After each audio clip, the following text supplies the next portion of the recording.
Kasih karunia dan damai sejahtera Allah Bapa kita dan anaknya Tuhan Yesus Kristus menyertai saudara. Amin. Shalom saudaraku yang terkasih, di dalam nama Tuhan Yesus Kristus senang bisa menyapa saudara di tempat saudara berada hari ini dalam dimensi yang berbeda, tetapi dalam dunia yang sama. Sebagai insan yang diciptakan untuk Tuhan, sebelum melakukan rangkaian aktivitas kita pada hari ini, marilah kita mengawalinya dengan memuliakan Tuhan lewat pujian kita dan mendengarkan firman Tuhan.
Pembacaan firman pada hari ini terambil dari Mazmur 145 1b.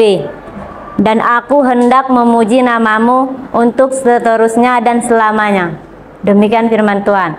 Saudaraku yang terkasih di dalam nama Tuhan Yesus Kristus, walaupun kita membutuhkan alasan mengapa kita harus memuji Tuhan, tetapi pada hakikatnya hal memuji Tuhan itu adalah perintah.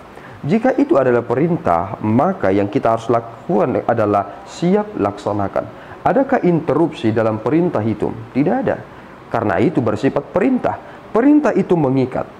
Jika kita memposisikan diri kita sebagai sosok yang menerima perintah, maka apapun ceritanya kita akan menunaikan tugas kita. Bukan dalam konsep bahwa aku merasa terhormat melakukannya, tidak. Tetapi itu adalah bagian dari kewajiban yang harus kita lakukan dan kita harus bayar lunas. Tetapi dalam teks kita hari ini, kita dibawa untuk merenungkan mengapa kita harus memuji Tuhan. Dikatakan dalam teks kita hari ini bahwa Dia adalah Raja, Dia adalah Allah. Ya Allahku, ya Raja. Dan kemudian Ia berkata, aku hendak memuji namamu untuk seterusnya dan selamanya. Tentu saudaraku, judul perikop kita pada hari ini adalah puji-pujian karena kemurahan Tuhan. Kemurahan Tuhan adalah hal yang sangat penting untuk kita renungkan. Jika saudara terbiasa bermurah hati, ada sukacita yang serta-merta hidup dalam diri saudara. Saudara mensyukuri apa yang saudara lakukan itu karena saudara bermurah hati. Ada keringanan tangan untuk memberikan pertolongan. Allah adalah Allah yang murah hati. Seandainya Allah kita itu adalah Allah yang pelit, tentu kita akan terus berkekurangan. Tetapi kita adalah pribadi-pribadi yang berkecukupan. Persoalannya saudaraku adalah ketika manusia tidak tahu arti cukup, maka di sana akan semakin banyak tindakan menyimpang, tindakan immoral, dan secara khusus adalah tentang korupsi. Kenapa demikian? Karena dia melewati dari apa yang disebut dengan arti cukup. Kita dicukupkan. Kenapa kita dicukupkan? Karena kita memiliki Allah yang penuh dengan kemurahan. Bukan hanya itu saudaraku. Ketika Allah menyediakan apa yang kita butuhkan di dunia ini, semuanya lengkap. Tetapi Allah juga menyediakan jalan untuk keselamatan kita. Tentu ketika kita beriman di dalam Yesus Kristus. Sungguh semua yang dilakukan oleh Allah itu adalah kedahsyatan kemahakuasaannya. Tak terselami pikiran Tuhan.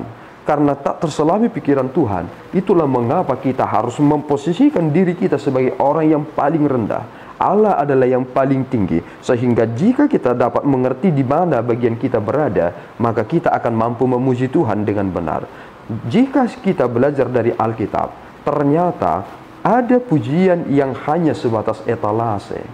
Ada pujian yang hanya sebatas simbol, hanya sebatas rutinitas. Tetapi Tuhan tidak pernah menginginkan pujian yang demikian. Jika kita berkata, "Ya Allahku, ya Rajaku," tentu kita akan terus meneruskan pujian kita dengan dua hal yang penting ini untuk seterusnya dan selama-lamanya. Sampai kapankah kita akan memuji Tuhan? Sampai selama-lamanya dan seterusnya. Jika kita telah mati, maka kita akan berhenti. Selagi kita masih bernapas, maka kita harus mempergunakan setiap nafas kita ini. Setiap kita menarik nafas dan menghembuskannya menjadi pujian bagi Tuhan. Apakah saudara sudah memuji Tuhan hari ini? Tentu. Jangan sampai kehilangan hari-hari yang penuh bahagia karena saudara lupa memuji Tuhan. Tuhan Yesus memberkati kita berdoa. Ya Tuhan, kami bersyukur atas berkat-Mu. Terima kasih Bapa. Karena kemurahan-Mu lah kami memahami betapa berartinya hidup kami. Engkau telah menyediakan segala sesuatunya. Dan yang tertinggi dari itu Bapa, Engkau memberikan kami hidup. Hidup yang kekal. Tuhan, kami sekarang berseru kepadamu. Terpuji Engkau, ya Allah, ya Tritunggal, yang bertahta dan tidak akan berkesudahan kekuasaan dan kerajaan-Mu. Kami menyembah-Mu Bapa, kami memuliakan-Mu dan kami memuji-Mu. Di dalam Yesus kami berdoa dan mengucap syukur. Anugerah Tuhan kita Yesus Kristus, kasih setia Allah Bapa kita dan persekutuan Roh Kudus menyertai saudara. Amin. Tuhan Yesus memberkati.